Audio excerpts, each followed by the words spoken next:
Bismillah. Assalamualaikum warahmatullahi wabarakatuh.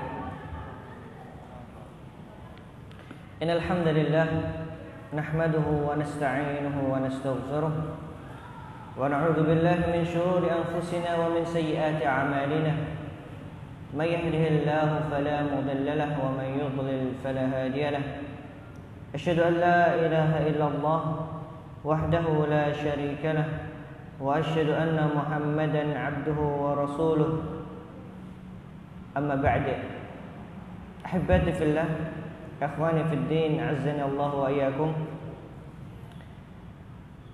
Pertama-tama marilah kita panjatkan puja dan puji syukur kita kehadirat Allah Subhanahu wa taala, yang mana Allah tabaraka wa taala masih memberikan kepada kita, masih memberikan kesempatan yang sangat luar biasa untuk kita mendekatkan diri kepada Allah Subhanahu wa taala.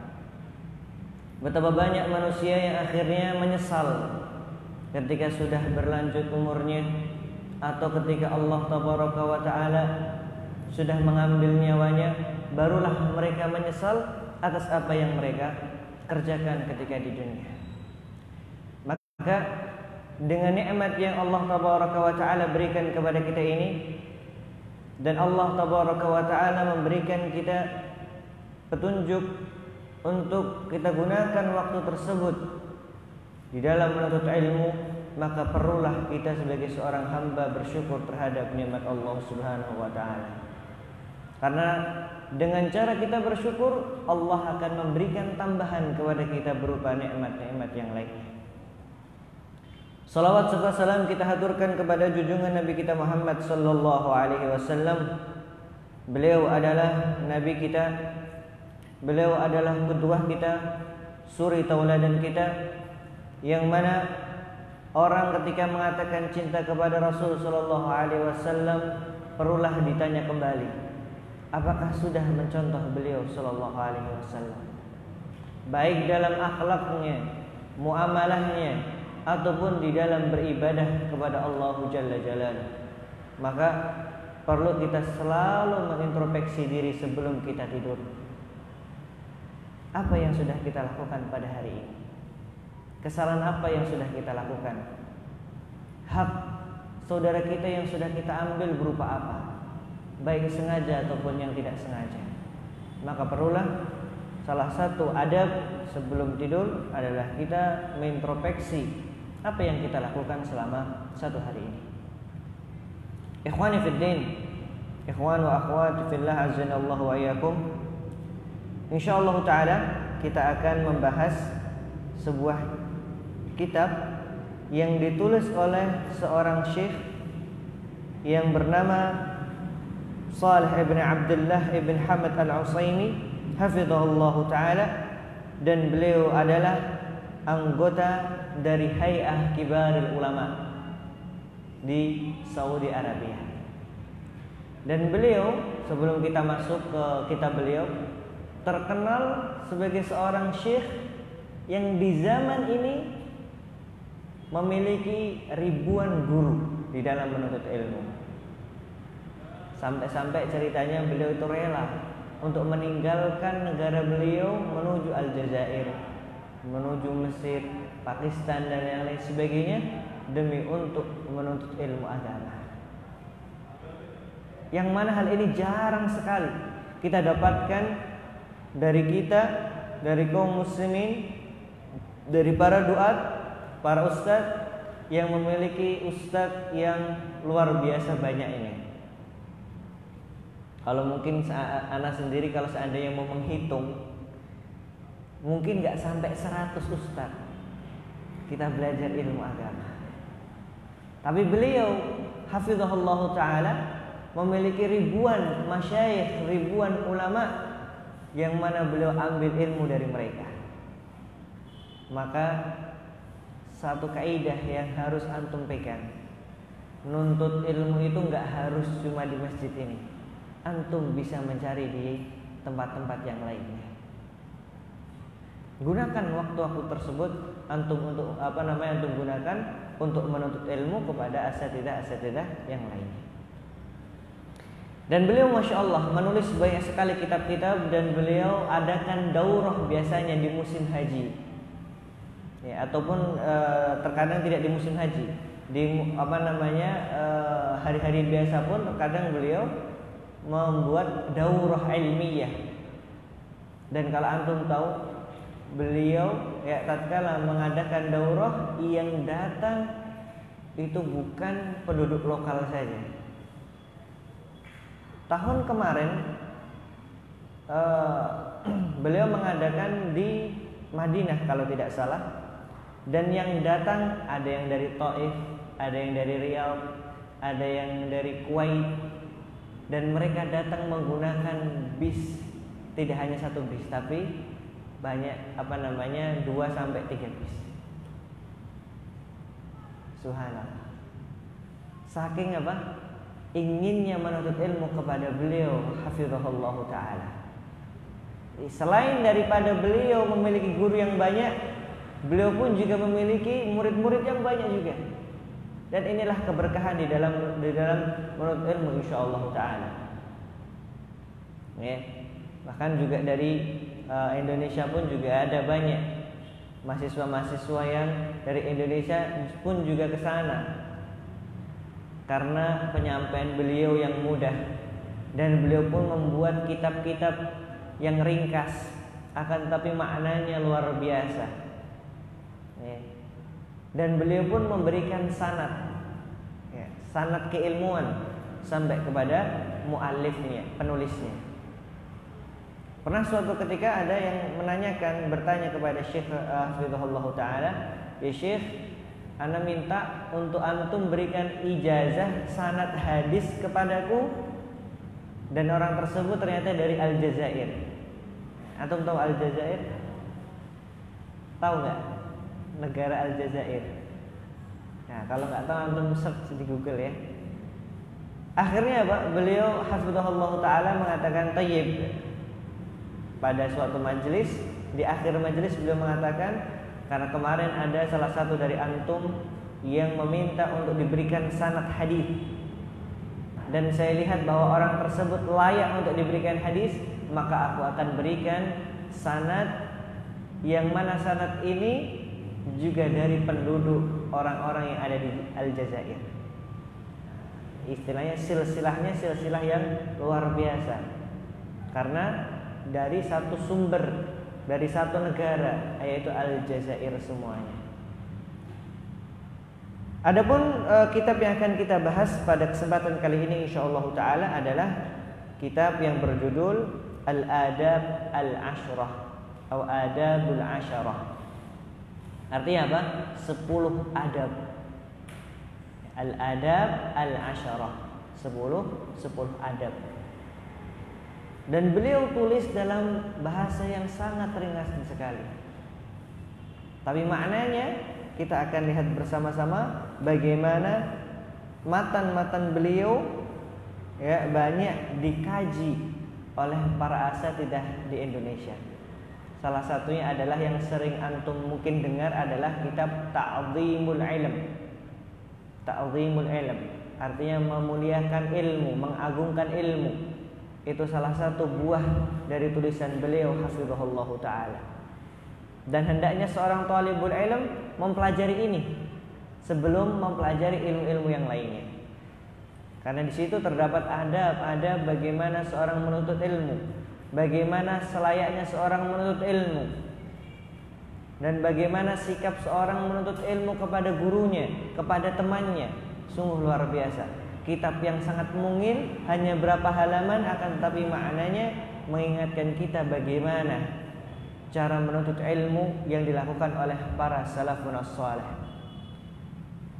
Qala al-musannif rahimahullahu ta'ala, kita memulai.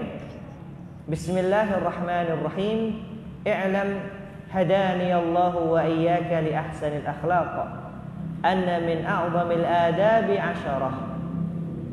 Beliau hafizahullah ta'ala mengatakan memulai dengan bismillah. Nah, inilah yang sering dilakukan para ulama di dalam menulis kitab-kitab mereka. Ibtada al-musannif rahim hafizahullah ta'ala risalatahu bi basmalah muqtasiran 'alaiha wattiba'an lil warid fi sunnatin nabawiyyah fi mukatabatihi wa risalatihi sallallahu alaihi wasallam ila al-muluk. Beliau katakan bahwa tatkala beliau hafizahullah taala memulai kitab beliau, tulisan beliau dengan bismillah, itu sama saja mengikuti yang dilakukan oleh Rasul sallallahu alaihi wasallam. Karena di zaman dahulu tatkala Rasul sallallahu alaihi wasallam mengajak para raja-raja adidaya yang ada di dunia ini seperti Persia, seperti Romawi, kemudian kepada raja-raja yang lainnya, beliau memulai dengan Bismillahirrahmanirrahim. Maka para ulama pun juga sama. Tatkala menulis kitab-kitab beliau, mereka pun memulai dengan Bismillahirrahmanirrahim. Maka tatkala seorang menulis atau mencoba untuk meniru Rasulullah SAW, inilah bentuk kecintaan mereka. Bentuk mereka ingin mengikuti apa-apa yang dicontohkan Rasulullah SAW. Dapat pahala? Insya Allah dapat pahala. Tsumma dzakara anna min a'zamil adabi 'asharah. Kemudian beliau menyebutkan bahwa adab yang paling agung itu ada 10. Loh, Ustaz, apa cuma 10, Ustaz? Apa enggak ada yang lainnya? Kok di sini dikatakan 10? Perlu antum ketahui bahwa ketika beliau mengatakan bahwa adab yang paling agung itu 10, bukan berarti tidak ada adab-adab yang lainnya. Maka adab-adab itu sangat banyak sekali. Cuma di dalam penulisan beliau hanya menyebutkan 10 yang paling agung. Alasannya ada 2. Yang pertama, i'tina'u biha syar'an, ay ihtimamu asy-syar'i biha. Syariat sangat-sangat memperhatikan 10 adab ini. Kenapa? Karena dalil-dalil yang menjelaskan akan hal tersebut amatlah sangat banyak. Dan seringkali kalau antum nanti membuka kitab-kitab hadis para ulama, antum akan mendapatkan bab-bab tentang permasalahan-permasalahan ini. Maka beliau pun akhirnya hanya mengkhususkan 10 bab di kitab beliau. Kemudian alasan yang kedua, kathratu wuqu'iha wa isti'maliha 'urfan. Karena mayoritas masyarakat itu sering menggunakan adab-adab ini. Baik secara 'urfan, secara yang menjadi urf, yang sudah menjadi kebiasaan masyarakat, ya. Sudah menjadi kebiasaan masyarakat, ataupun dari segi syariat banyak dalil-dalil yang memerintahkannya.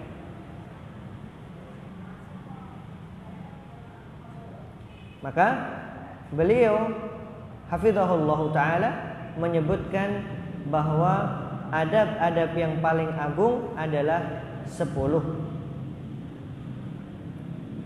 Qala al-musannif rahimahullah, kemudian beliau mengatakan al-awwal, yang pertama, idza laqita musliman fasallim alaihi. Apabila engkau bertemu dengan seorang muslim, maka hendaknya engkau salam kepada mereka. Qailan, seraya mengatakan Assalamualaikum warahmatullahi wabarakatuh. Wa in sallama alaika, dan apabila ada orang yang salam kepadamu, maka jawablah dengan Waalaikumsalam warahmatullahi wabarakatuh. Ini adab yang pertama yang beliau mulai dengan adab masalah salam. Qala al-musannif rahimahullahu taala, ya, di sini ada 3 permasalahan, ada 3 subbab di dalam bab masalah salam ini. Yang pertama, idza laqita musliman fasallim alaih. Apabila engkau bertemu dengan seorang muslim maka engkau salam kepadanya. Famin adabil Islam badalus salam. Wa mahalluhu idza laqita musliman. Kapan? Ketika engkau bertemu seorang muslim. Nah, ketika beliau mengatakan idza laqita musliman fasallim alaih, maka dari kalimat beliau kita fahami kapan seorang itu salam kepada saudaranya. Idza laqita, apabila engkau bertemu. Maka kalau seandainya antum enggak ketemu, antum salam enggak? Enggak perlu antum salam. Mau salam sama siapa? Kan seperti itu. Apabila antum kalau seandainya ketemu dengan muslim, antum salam enggak? Tidak salam. Karena di sini dikatakan idza laqita musliman, apabila engkau bertemu seorang muslim. Wal luqiyu, dikatakan bertemu itu huwa tawafitnaini mutaqabilaini aw aktar. Bertemunya dua orang ataupun lebih, itu dikatakan al-luqi, pertemuan. Ya.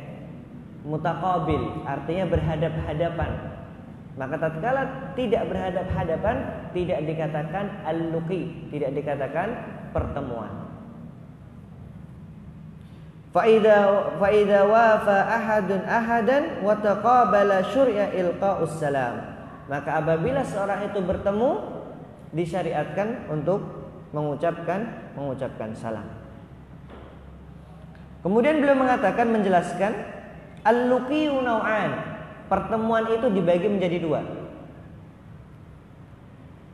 Luqiyun hakiki, pertemuan yang hakiki, yaitu sesuai dengan makna tadi, secara hakikatnya itu bertemu dengan dua orang tadi. Huwa makana bila hijab, yaitu tatkala seorang bertemu tanpa ada penghalangnya, hijab. Maka dikatakan al-luqiyu asy-syar'i, al-luqiyu al-haqiqi, pertemuan yang hakiki. Kemudian yang kedua adalah luqiyu hukmi. Al-luqiyu al-hukmi, hukumnya sama seperti pertemuan, akan tetapi hakikatnya enggak bertemu. Kapan itu? Ketika seorang bil hatif, dengan telepon, atau mungkin dengan video call sekarang ini, atau mungkin dengan Zoom, atau mungkin dengan Google Meet dan lain sebagainya. Maka ini dikatakan al-luqiyu al-hukmi, hukumnya sama seperti pertemuan yang hakiki, walaupun secara virtual. Apakah disyariatkan salam? Iya, sama disyariatkan salam. Bahkan ada sebuah kisah dari Syekh Al-Albani rahimahullahu ta'ala. Ketika itu beliau ingin telepon kepada salah satu murid beliau.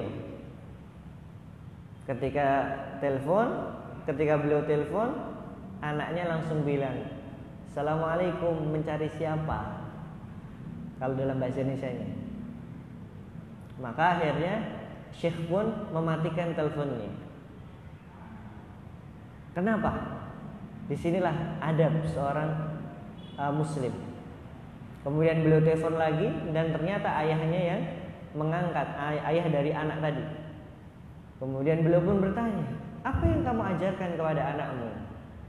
"Yang telepon saya, maka yang sunnahnya sayalah yang mengucapkan salam. Karena saya yang memulai telepon, bukan yang ditelepon malah mengucapkan salam." Maka disinilah adab luar biasa dari para ulama. Mereka pun nggak malu, nggak gengsi ketika dalam hal yang seperti ini. Tetap bahwa tatkala mereka yang mencari, maka mereka mengucapkan salam terlebih dahulu.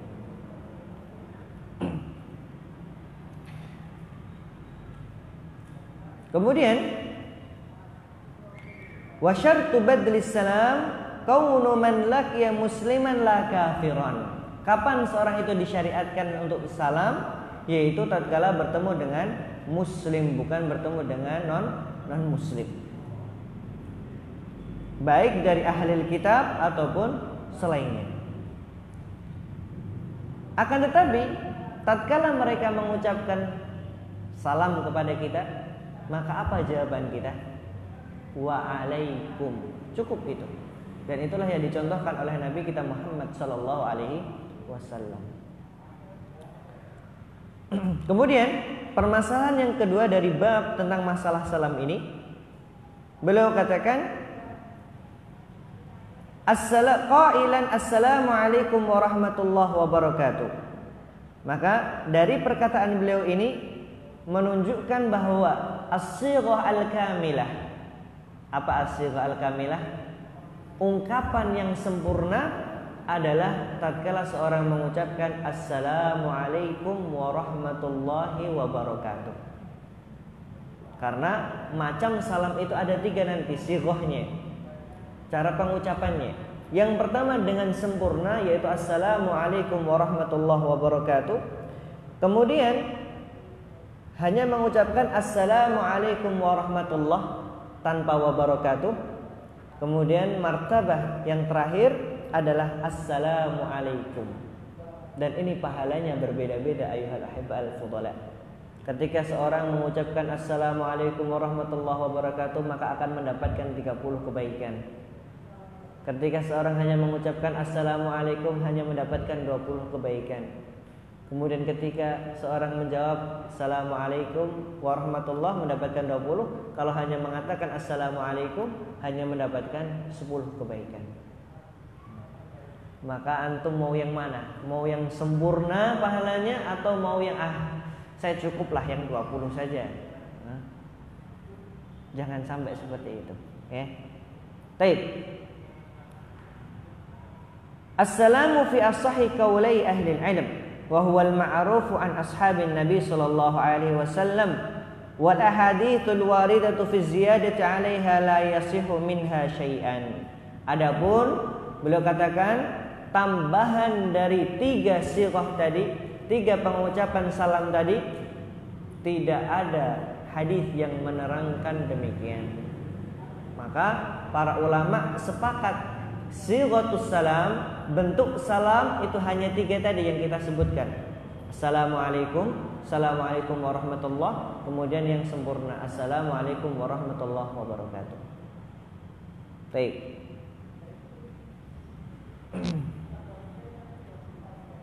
Wa ilqa'us salami sunnatun ijma'an. Kemudian beliau menyebutkan mengucapkan salam kepada saudaranya adalah sunnah secara ijma' para ulama. Hukumnya sunnah. Fanaqalahu Ibnu Abdul Bar fit Tamhid, dan inilah yang disebutkan oleh Ibnu Abdul Bar di dalam kitab beliau At-Tamhid, mengatakan bahwa mengucapkan salam atau memberikan salam kepada saudaranya hukumnya adalah sunnatun, sunnah. Tapi antum harus perhatikan di sini. Inilah yang membedakan bagaimana imannya para sahabat ridwanullah alaihim ajma'in dengan imannya kita di zaman sekarang ini. Ketika mereka mendapatkan fadailul a'mal, apa yang mereka katakan? Sami'na wa ata'na wa naf'al. Kita dengar, ya, kita taat dan kita kerjakan. Itulah yang dilakukan para sahabat ridwanullah alaihim ajma'in. Tapi kalau kita di zaman sekarang, tanya dulu, hukumnya sunnah apa wajib? Atau mubah? Nah, baru tanya. Inilah yang membedakan antara mereka dengan kita di zaman sekarang ini. Maka usahakan walaupun itu sunnah, berusahalah kita untuk mengerjakan sunnah-sunnah Nabi kita Muhammad sallallahu alaihi wasallam.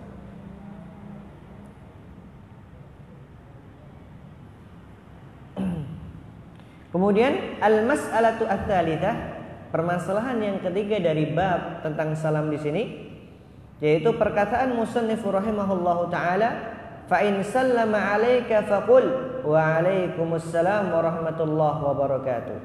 Apabila ada yang salam kepadamu, maka jawablah assalamualaikum warahmatullahi wabarakatuh. Maka di sini beliau mengatakan wahiyya tubayyinu sifat raddis salamil mulqa 'alaika. Di dalam perkataan beliau ini menjelaskan bagaimana cara menjawab salam ketika seorang salam kepada kita. Ya. Kenapa? Karena beliau tadi di awal ya mengatakan apabila kamu ketemu dengan saudaramu ucapkanlah salam secara sempurna. Maka jawabannya pun usahakan pun juga sama, sempurna. Ya. Dan inilah yang diperintahkan oleh Allah Tabaraka wa Ta'ala di dalam firman-Nya. Walau ittasara ala awwalin jaza wa kadzalika law ittasara ala dzikri rahmati ma'ahu wa atammahu huwa ma dzukir. Maka kalau seandainya seseorang mau menjawab dengan yang kurang itu pun juga tidak masalah.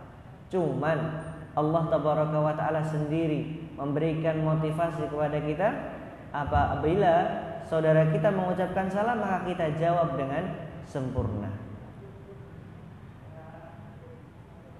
Faraddus salami lahu maratibu thalathatun kamaratibi ilqa'is salam. Dan begitu pula menjawab salam caranya pun juga, sighahnya pun juga sama seperti menyampaikan salam, mengucapkan salam. Boleh hanya mengatakan waalaikumsalam, boleh mengucapkan waalaikumsalam warahmatullah, ataupun secara sempurna. Wa mahallu wujubihi, kapan diwajibkan seorang itu wajib untuk menjawab salam? Beliau katakan fa in kana mulqa alaihi wahidan shara raddu alaihi fardu ainin. Maka apabila ya orang itu hanya satu saja maka wajib fardu ainin, wajib bagi person tersebut. Tapi kalau seandainya kita salam kepada jamaah, kepada yang banyak, apakah wajib semuanya salam? Enggak. Cukup satu yang salam maka sudah menggugurkan kewajiban yang lainnya. Contoh tadi, kita memulai dengan assalamualaikum warahmatullahi wabarakatuh, kemudian yang di depan menjawab waalaikumsalam, maka cukup. Enggak harus kita memerintahkan yang lainnya. Kok belum semangat nih? Ayo kita salam bareng-bareng. Enggak perlu. Ya. Ini yang harus kita perhatikan. Biasanya kalau anak-anak yang lagi ospek atau yang lagi mos, jangan paksa peserta didik kita ya, atau adik-adik kelas kita untuk menjawab demikian, karena yang diperintahkan syariat apa? Tatkala kita mengucapkan salam kemudian kepada jamaah, ada yang satu yang mewakilkan maka cukup, selesai. Saqatul jami'. Sudah tidak wajib bagi yang lainnya. Ini kalau yang mau ospek seneng ini. Nanti buat dalil buat kakak tingkatnya ya. Baik.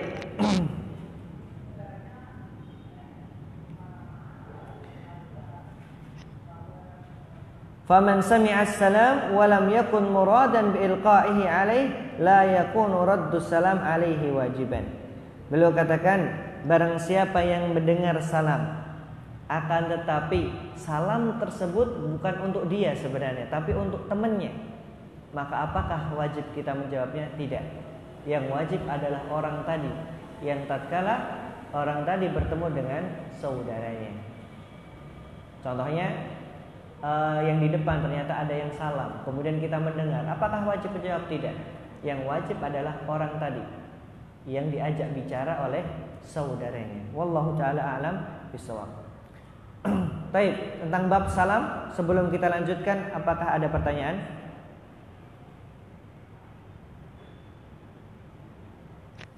Ada pertanyaan? Baik. Dan ada sebuah hadis Rasulullah sallallahu alaihi wasallam agar menjadikan antum saling cinta kepada saudara antum. Awala adullukum ala syai'in idza fa'altumuhu tahabbtum afsus salama bainakum. Mau enggak kalian aku berikan sebuah metode, cara agar kalian saling mencintai di antara kalian, yaitu dengan cara mengucapkan afsus salama bainakum. Sebarkanlah salam di antara kalian. Antum kalau lagi marah-marahan sama teman antum, inilah caranya. Antum salam. Dan sudah banyak sekali kejadian-kejadian yang membenarkan akan perkataan Rasul Shallallahu Alaihi Wasallam. Ada di kampung, ternyata fulan tersebut benci kepada fulan yang lain, dan yang dibenci ini selalu ketika ketemu mengucapkan salah, mau itu dijawab ataupun nggak dijawab. Lambat laun akhirnya orang tersebut mau menjawab, mau ngomong, mau berbicara, mau ngobrol. Maka inilah cara agar kita saling mencintai di antara kita. Jangan sampai syariat yang sangat mulia ini akhirnya kita tinggalkan. Dan antum tahu, salah satu tanda akhir kiamat, akhir zaman adalah sedikitnya seorang yang salam kepada saudaranya. Ana tanya sama antum, antum ketika bertemu dengan saudara-saudara antum tadi, antum sudah salam atau belum?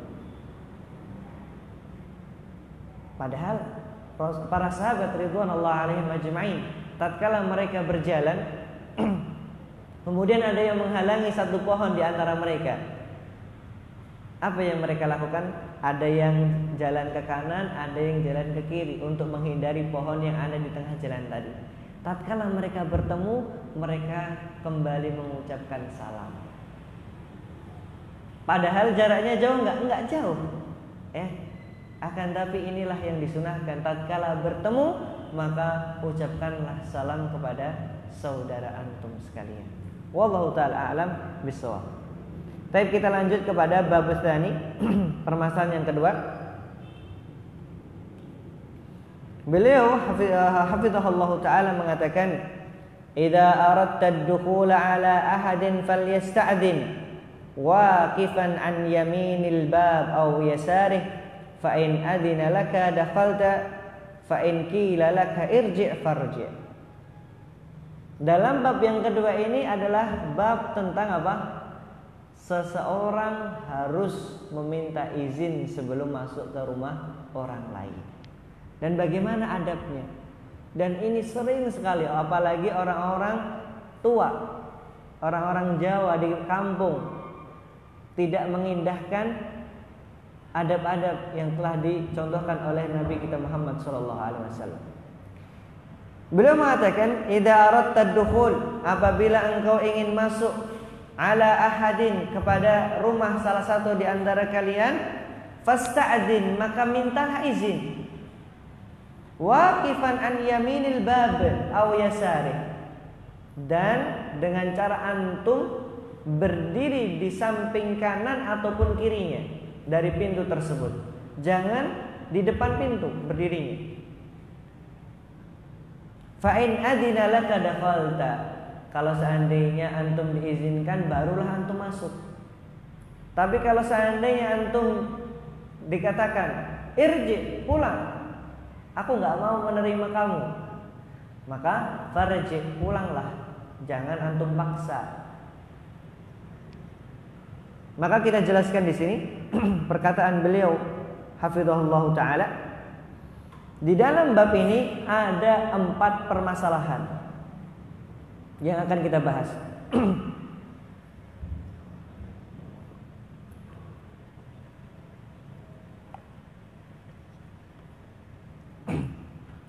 Al-mas'alatu al-ula, permasalahan yang pertama, perkataan beliau, idza aradta ad-dukhula ala ahadin fasta'din al-mubayyinu mahal al-isti'dzan. Maka di sini dari perkataan beliau tadi menjelaskan kapan seorang itu berhak untuk meminta izin. Wa huwa 'inda iradati ad-dukhul, yaitu tatkala menginginkan untuk masuk ke dalam rumah seseorang. Maka kalau seandainya antum enggak mau masuk, apakah perlu izin? Enggak perlu izin. Ya. Ngapain? Karena antum enggak pengen masuk ke rumah orang tersebut. Antum jalan lewat depannya, antum izin? Enggak. Ya, tidak perlu. Karena antum tidak ingin menginginkan singgah ke rumah tersebut.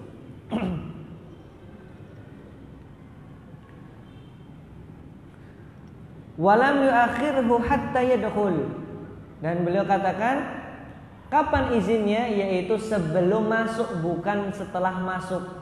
Dan ini yang sering dilakukan oleh orang-orang yang ada di kampung. Dan sering sekali saya melihat hal tersebut. Enggak ada salam wala kalam, tiba-tiba masuk, buka pintu, di dalam baru salam, baru minta izin. Ya. Padahal di sana ada hikmah-hikmah yang luar biasa. Apa yang tersembunyi di sana? Nanti akan kita sebutkan. Fa mahallul adab qabla ad-dukhul la ba'dahu. Maka adab, dikatakan seorang itu beradab di dalam hal ini ketika seorang meminta izin sebelumnya, bukan setelah masuk ke rumah tersebut.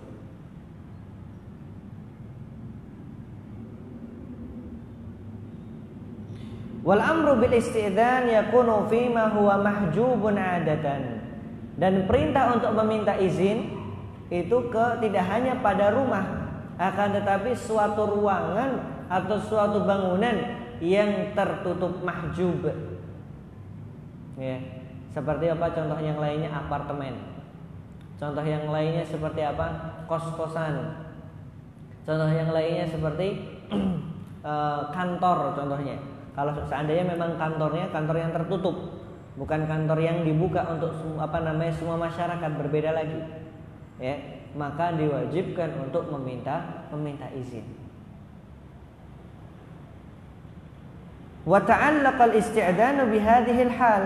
Fa in kana al-hijabu marfu'an 'adatan ka babi dukkanis suq aw babi maktab yutrak 'adatan wa lam yajri al-urfu bi ghalqihi fa innal istidana yartafi'u hukmuhu huna. Beliau mengatakan kalau seandainya tempat-tempat tersebut adalah tempat-tempat yang terbuka, contohnya seperti pasar atau seperti toko atau seperti supermarket dan lain sebagainya, maka hukum meminta izin diangkat, artinya tidak berlaku di sana.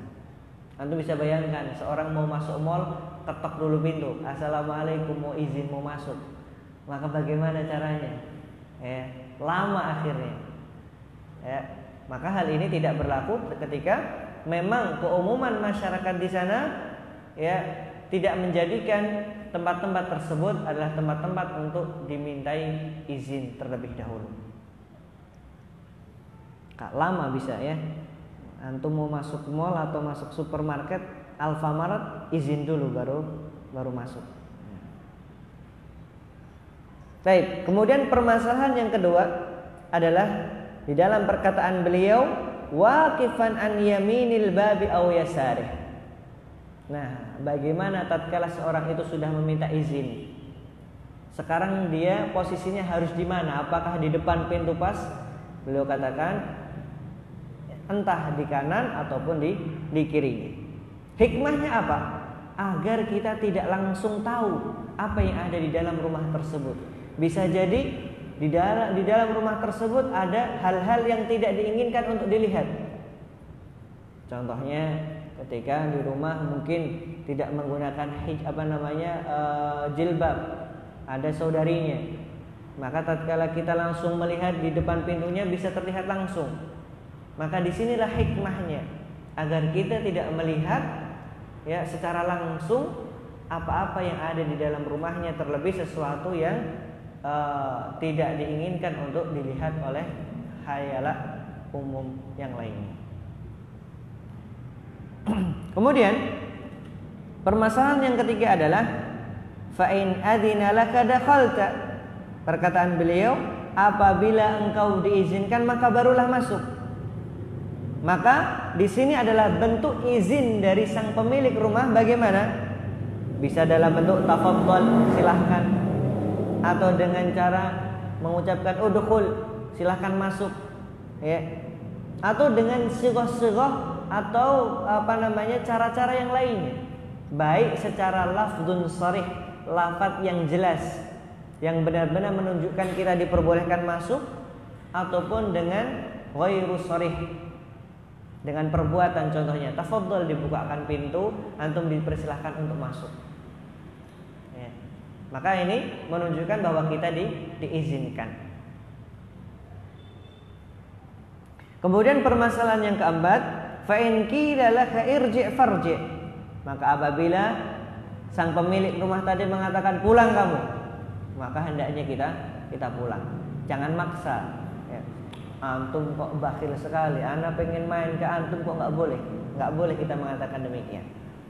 Dan inilah yang dicontohkan oleh dan inilah yang diperintahkan oleh Allah Tabaraka wa Ta'ala di dalam firman-Nya, fa in qila lakum urji'u farji'u. Maka apabila dikatakan kepada kalian pulanglah kalian, maka pulanglah ke rumah kalian. Warruju' idza lam yu'dan li ahadin lahu halan. Pulangnya seseorang apabila tidak diizinkan ada dua keadaan. Yang pertama, ruju'u ma'ati bin nafs. Dia pulang dengan rasa apa? Tibin nafs, hati yang legowo istilahnya. Ya. Tidak tidak gerundel sendiri. Gara-gara ditolak, ya, baru ditolak temannya. Bagaimana kalau ditolak mertuanya? Tambah ngeri lagi. Ya. Fala yajidu mardudu fi nafsihi alaman. Maka dia tidak merasa sakit hati ketika ditolak.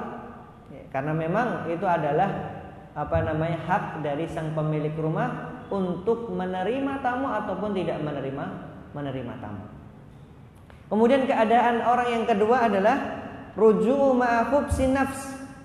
Ya, dia pulang dengan rasa tidak enak, rasa sakit hati, sudah ditolak oleh pemilik rumah tersebut. Maka fal awwal, orang yang pertama tadi, muwafiqun li syar'i tasliman. Dia sudah sesuai dengan apa yang ditetapkan oleh syariat. Maka insyaallah taala dia pun juga akan mendapatkan pahala. Karena inilah yang diperintahkan oleh syariat kita. Adapun yang kedua, wal akhar munazi'un li syar'. Adapun keadaan orang yang kedua, maka tidak sesuai dengan yang diperintahkan oleh syariat. Di sini antum harus berlatih untuk menjadi hati yang legowo. Ya. Jangan ditolak, hanya ditolak untuk bertamu saja akhirnya kita langsung marah dan lain sebagainya. Fa innal amra birruju' huwa amrullah subhanahu wa ta'ala. Karena perintah untuk pulang adalah perintah Allah Subhanahu wa taala. Wa haqiqatu imtithali amrihi huwa taslimulah. Dan hakikat tatkala kita menerima perintah Allah adalah kita pasrah dengan apa-apa yang Allah tetapkan kepada kita. Ini pun juga berlaku pada hal yang lainnya, ayyuhal ahibba al-fudala.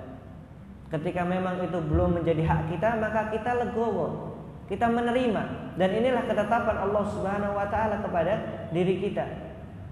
Ya. Dan ini termasuk nikmat. Ketika antum mendapatkan nikmat, kalau tidak ya sabar. Tapi kalau seandainya mendapatkan, alhamdulillah kita bersyukur terhadap nikmat tersebut.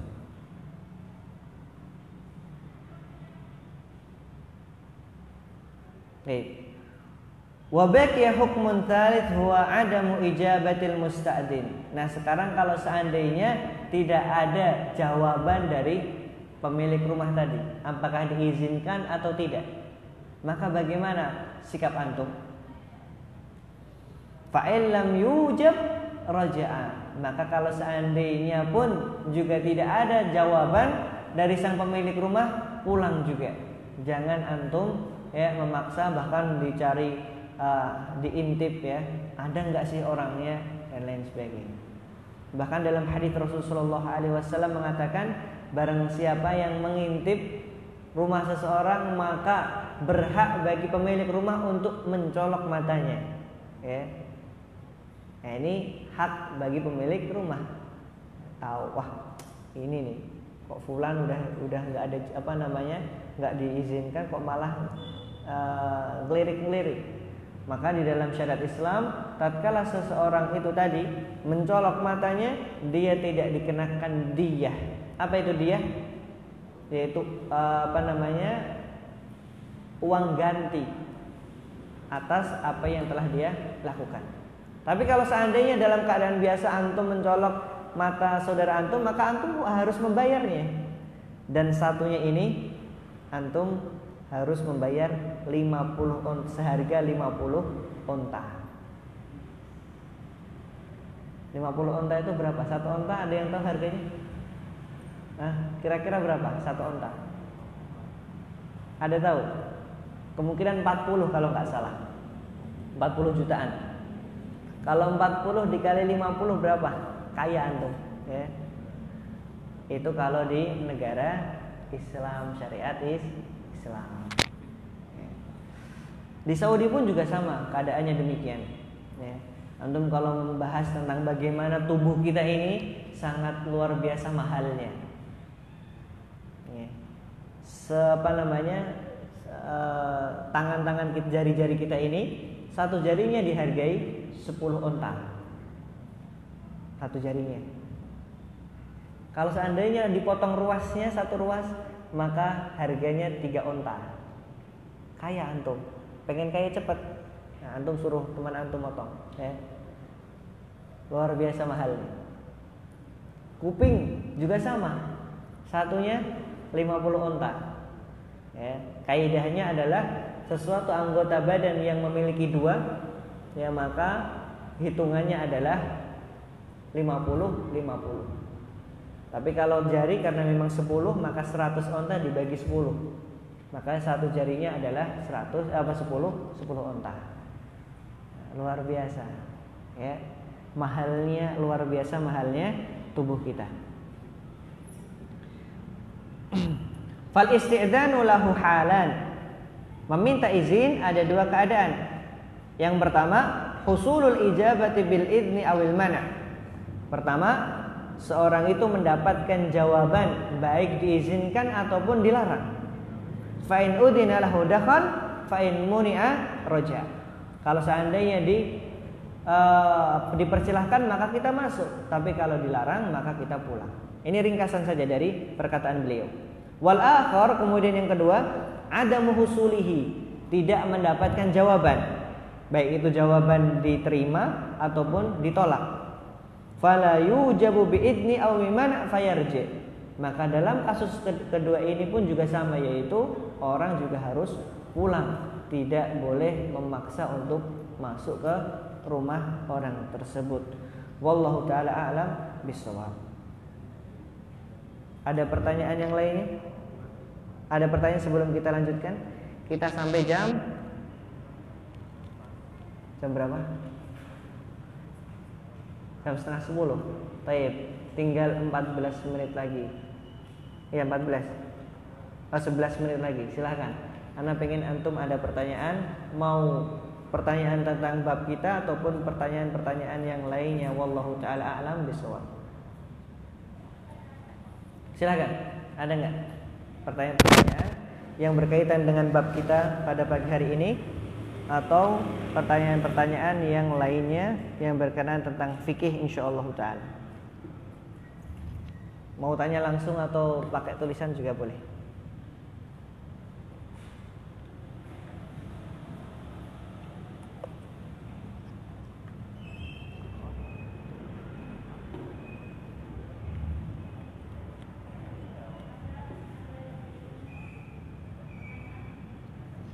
Oke, fadal ya syabab.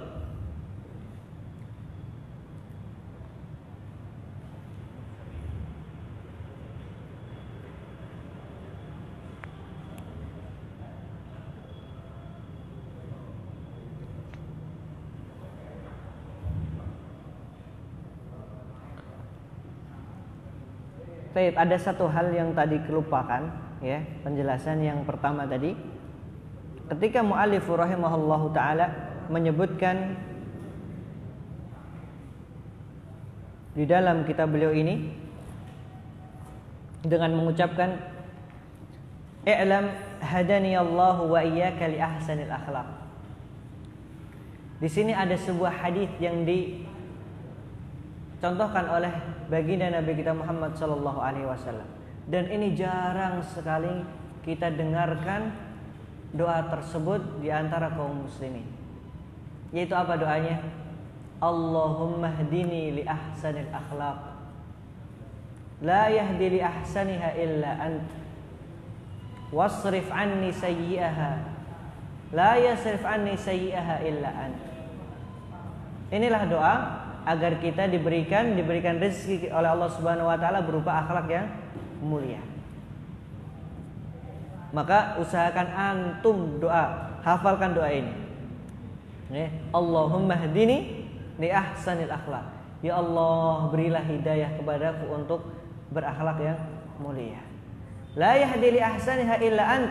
Tidak ada yang mampu memberikan petunjuk kepadaku untuk akhlak yang mulia kecuali Engkau ya Allah.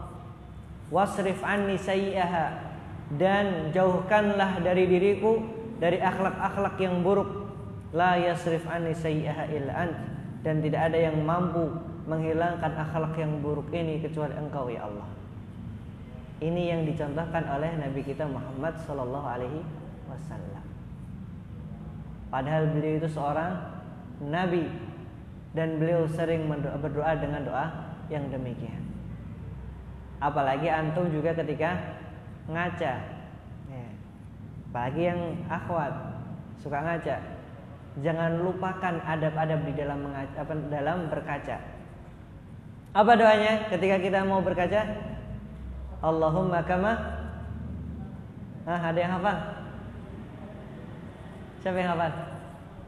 Allahumma kama ahsanta khalqi fa ahsin khuluqi. Ya Allah, sebagaimana Engkau memperbagus tampilanku, diriku, maka perbagus juga akhlakku. Itu doanya, jangan lupa. Antum sering ngaca ya, tapi lupa dengan doa yang sangat luar biasa ini. Baik, pada pertanyaan.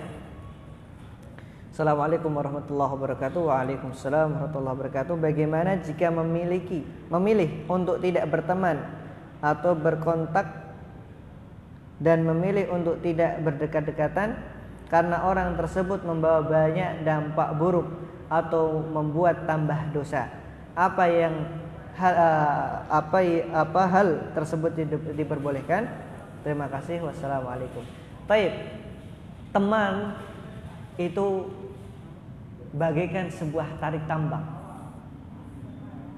Antum kalau tarik tambang, yang kuat yang ngapain? Yang narik.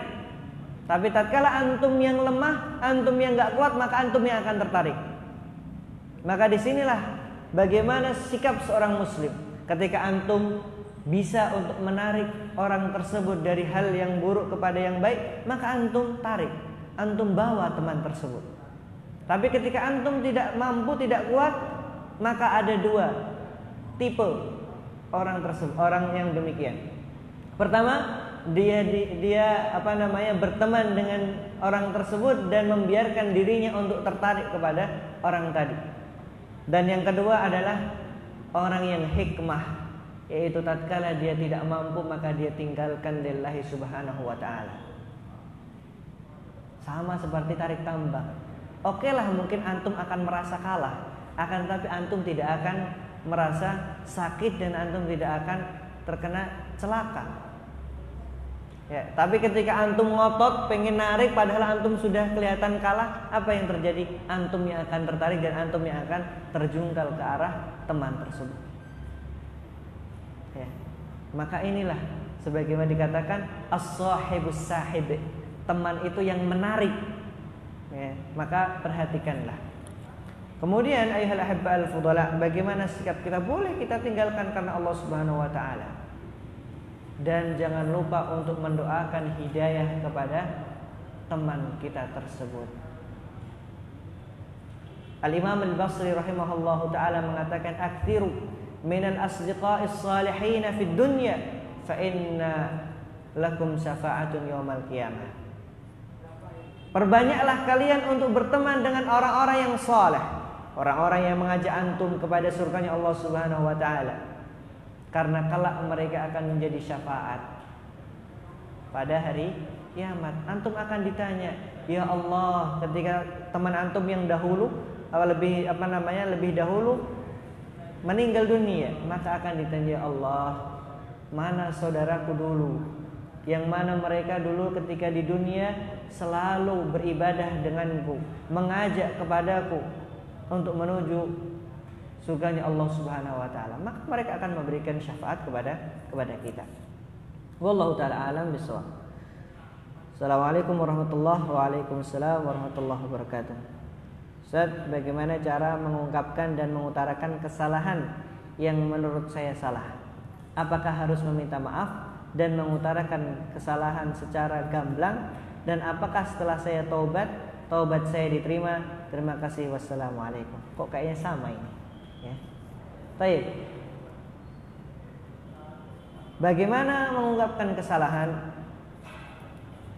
Kalau di dalam kesalahan kepada saudara kita, ya, pertama, saya mulai dengan kesalahan kita kepada Allah Subhanahu wa taala, maka bagaimana caranya? Al-Imam An-Nawawi rahimahullah taala menyebutkan yang pertama harus menyesali atas apa yang telah kita lakukan. Kemudian al-azm, memiliki azmun kabir, keinginan yang kuat untuk meninggalkan kemaksiatan tersebut. Ya. Kemudian ini kalau seandainya kita melakukan kesalahan kepada Allah Tabaraka wa taala. Nah, kalau bagaimana dengan saudara kita? Maka kalau memang dibutuhkan sebagai bentuk klarifikasi, maka tidak mengapa. Tapi kalau seandainya saudara kita mencukupkan, ya sudah, ya, ana minta maaf karena kesalahan ana dan mereka sudah paham, maka cukup, nggak perlu kita mengutarakan kesalahan-kesalahan kita semuanya. Ya. Karena memang terkadang saudara kita butuh untuk mengklarifikasi kesalahan-kesalahan yang diakibatkan oleh kita. Nah, maka ketika dibutuhkan, maka tidak mengapa kita mengutarakan secara jelas, secara gamblang. Dan kalau seandainya tidak dibutuhkan kesalahan yang ringan, maka tidak perlu untuk dijelaskan. Apalagi teman kita sudah paham, oh kesalahan antum itu demikian. Nih. Bagaimana cara mengutarakannya? Wah, kalau ini sudah berbeda lagi konteksnya. Kalau seandainya antum berani untuk mengutarakan secara langsung, maka tidak mengapa. Tapi kalau seandainya hanya bisa menggunakan tulisan, menggunakan chat, ya, karena mungkin antum khawatir dan lain sebagainya, maka insyaallah taala tidak mengapa. Apakah setelah saya taubat saya diterima? Allah Tabaraka wa taala mengatakan sendiri, man taba taballahu alaih. Siapa yang mau bertobat kepada Allah, maka Allah akan terima taubatnya. Ya. Dan bagaimana firman Allah Tabaraka wa taala ketika memerintahkan Nabi Nuh alaihi salatu wassalam untuk mengatakan kepada Allah, mengatakan kepada kaumnya, faqultu astaghfiru rabbakum innahu kana ghaffar. Wahai Nabi Nuh, katakan tuh kepada umatmu, istighfarlah kalian, meminta ampunlah kalian kepada Allah, innahu kana ghaffara, sesungguhnya Allah itu Maha Pengampun. Maka barang siapa yang mau bertobat kepada Allah Subhanahu wa taala, taballahu alaih, Allah akan menerima taubat orang tersebut selama taubatnya adalah taubatan sahih, taubat yang sungguh-sungguh, bukan taubat sambel istilahnya. Ya. Sudah selesai pedesnya, kemudian dilakukan kembali. Bismillah. Mau bertanya, yang pertama, ada teman saya kecanduan amalun sirri, ya, onani dan nonton video porno. Padahal dia ingin berhenti, tapi susah. Dia sudah sholat dan kajian, tapi masih susah. Kemudian cara ini pertanyaannya bagaimana? Ya, maka bagaimana? Coba, karena nggak paham. Soalnya hanya terputus sampai, tapi masih susah. Titik. Dan kemudian nomor 2 pertanyaan yang lainnya. Yang nomor 2, cara meyakinkan orang tua agar izinkan kita menikah habis SMA atau masih kuliah. Masya Allah. Ini harusnya tanyanya pas kajian pranikah ini ya. Baik, nomor 1 maksudnya bagaimana ini? Apakah cara bertaubatnya atau bagaimana? Atau cara berhentinya? Ya. Wallahu ta'ala alam. Kalau melihat konteks dari ungkapan yang disebutkan di sini, maka bagaimana mungkin cara, padahal dia ingin berhenti, maka bagaimana cara berhentinya? Tadi kita katakan bahwa rata-rata orang yang melakukan demikian karena waktu banyak kosong pada dirinya. Dan ini yang berbicara pun bukan hanya saya, tapi ada teman psikolog yang mengatakan demikian. Orang yang melakukan demikian, suka onani ataupun melakukan menonton video porno karena waktu yang keseharian dia banyak yang kosong. Maka bagaimana caranya? Allah tabaraka wa taala mengatakan innal hasanat yudhibnas sayyi'at. Sesungguhnya perbuatan-perbuatan yang baik, ibadah-ibadah akan menghapuskan atau menghilangkan as-sayyi'at, perbuatan-perbuatan yang buruk. Tentu yang pertama adalah dengan taubat kepada Allah Subhanahu wa taala dan azmun kabir. Ya, keinginan yang kuat untuk meninggalkan hal tersebut lillahi subhanahu wa ta'ala. Dan kemudian yang kedua adalah memperbanyak dia untuk melakukan amalan-amalan saleh, memperbanyak untuk ibadah kepada Allah Subhanahu wa taala. Insyaallah taala perbuatan-perbuatan yang buruk dia akan hilang begitu saja. Dan cara yang ketiga adalah dengan menikah. Ini obat yang terakhir. Ya. Obat menikah. Ataupun kalau seandainya nggak mampu untuk menikah, bagaimana Ustaz? Karena mungkin masih SMA, maka caranya adalah berpuasa. Sebagaimana Rasulullah SAW mengatakan, ya ma'syarus syabab, wahai para pemuda, man istata'a minkumul ba'a falyatazawwaj, barang siapa yang mampu untuk menikah, maka falyatazawwaj, segera menikah. Faman lam yastati', tapi barang siapa yang tidak mampu, fa'alaihi bis-shaum, maka hendaknya dia berpuasa. Fa inna lahu wija', karena berpuasa itu sebagai tameng bagi dirinya. Maka dari sinilah hadis Rasulullah SAW, ketika seorang tidak mampu, jangan gunakan untuk perbuatan-perbuatan yang mubah, tapi apa? Kembali kepada Allah Subhanahu wa taala dengan cara kita berpuasa. Karena berpuasa itu untuk menahan nafsu kita. Ya. Hikmah di antara berpuasa adalah untuk menahan syahwat kita, nafsu kita. Dikatakan dalam hadisnya apa? Yada'u ta'amahu wa syarabahu wa syahwatahu li. Nah, dikatakan dalam hadis qudsinya, dia meninggalkan makan dan minumnya dan syahwatnya karenaku. Maka Allah pun juga akan memberikan pahala khusus langsung untuk orang tersebut. Maka cara untuk meninggalkannya ya tadi, yaitu dengan cara pertama bertobat kepada Allah, yang kedua adalah memperbanyak melakukan amalan-amalan saleh. Kemudian cara yang ketiga menikah, ataupun kalau seandainya menikah tidak mampu untuk menikah, berpuasa. Kemudian cara meyakinkan orang tua, masya Allah, meyakinkan. Gimana cara meyakinkannya? Antum dulu sudah siap atau belum? Antum tanyakan pada diri antum. Antum ingin menikah karena syahwat ataukah karena ibadah kepada Allah Subhanahu wa taala? Ya. Dan ana yakin insyaallah taala ketika kita sudah meyakinkan orang tua kita dengan cara kita meluruskan niat kita, maka Allah akan memudahkan jalan kita untuk melalui hal tersebut. Tapi kalau seandainya niat antum itu hanya untuk memuaskan nafsu syahwat, maka saran ana jangan dulu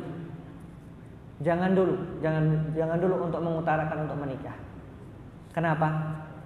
Karena tatkala antum di pikiran antum niatnya untuk syahwat dunia, maka tatkala antum melihat yang lainnya lebih bagus daripada istri antum yang sekarang ini, antum akan melirik ke yang lainnya. Ketika antum niat antum salah bukan karena Allah Subhanahu wa taala, bukan karena untuk ibadah, maka ketika ada yang lebih yang lainnya, maka antum menginginkan hal yang lainnya.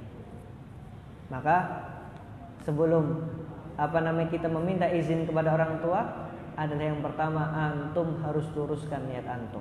Kemudian yang kedua, bagaimana caranya meyakinkan?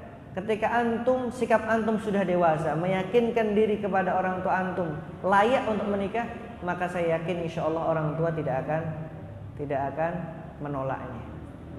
Apalagi kalau orang tuanya sudah paham tentang masalah ya pemuda zaman sekarang ini. Karena kalau kita melihat luar biasa perzinaan yang terjadi di mana-mana. Karena apa? Salah pendidikan dalam masalah agama. Baik, adapun kalau mau jawab secara terperinci, insyaallah taala silahkan antum ikut nanti kajian pernikahan, antum tanyakan ulang, ya. Izin Ustaz, yang pertama, zaman HP atau internet banyak video atau iklan porno menggoda kita, padahal kita tidak buka, jadi buka dan semakin keterusan. Mohon solusinya. Ya tadi, ya. Antum kalau bisa ada aplikasi untuk ngeblok iklan-iklan yang tidak baik atau situs-situs yang tidak baik. Antum usahakan untuk download aplikasi tersebut. Bukan aplikasi istilahnya itu untuk menghilangkan jejak, ya.